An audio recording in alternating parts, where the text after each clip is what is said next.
Alors mon nom est Gilles Roch. Mon travail c'est la culture maraîchère, donc produire des légumes et on est en culture biologique.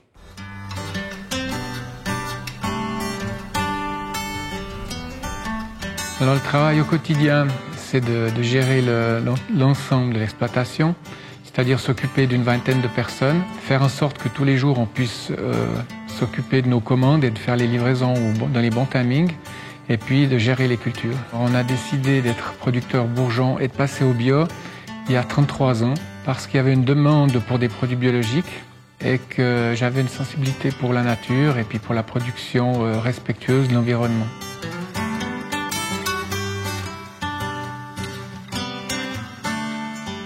Pour le travail quotidien, si je compare à ce qu'on faisait il y a 30 ans en arrière, cette décision a impliqué beaucoup plus de travail tout au long de la période de culture, donc du printemps au début de l'automne, notamment pour le désherbage, qui est un travail de longue haleine et qu'on est obligé de faire si on va avoir des récoltes. Sur le long terme, cela influence nos décisions parce qu'on doit tout faire en prévision du fait que des mauvaises herbes vont arriver. Donc on va faire des faux semis, c'est-à-dire qu'on va préparer le terrain beaucoup plus en avance, de façon à ce que l'on puisse, refaire les carreaux, refaire les planches une ou deux fois et pour avoir un terrain propre, c'est-à-dire sans herbes accompagnantes, qui est un autre terme des mauvaises herbes.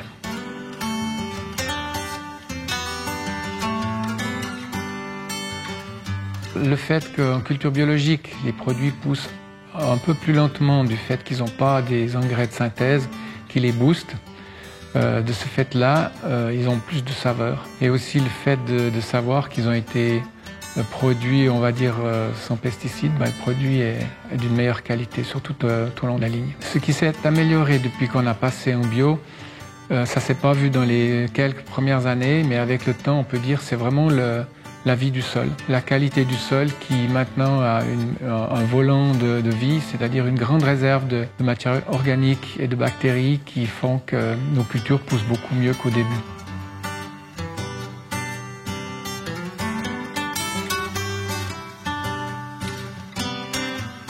On a plusieurs mesures sur un domaine biologique pour préserver la biodiversité. C'est déjà les surfaces de compensation écologique qui représentent environ 7% du domaine, sur lesquels on a planté des haies ou des arbres fruitiers haute tige. Et puis dans ces surfaces, on a posé des nids pour les oiseaux. Il y a des tas de cailloux, tas d'épiairages pour favoriser les petits animaux. Et puis ça favorise aussi naturellement les insectes. Alors mon souhait pour l'avenir de la filière biologique, c'est qu'elle puisse continuer comme elle est jusqu'à présent. C'est-à-dire qu'il y ait suffisamment de clients qui achètent des produits bio et suffisamment de producteurs pour pouvoir satisfaire la demande. Et ça fait déjà depuis 30 ans qu'on voit que la production augmente, mais la demande augmente et ça se fait de manière relativement harmonieuse. J'espère que ça continue comme ça. Farmy, le marché en ligne.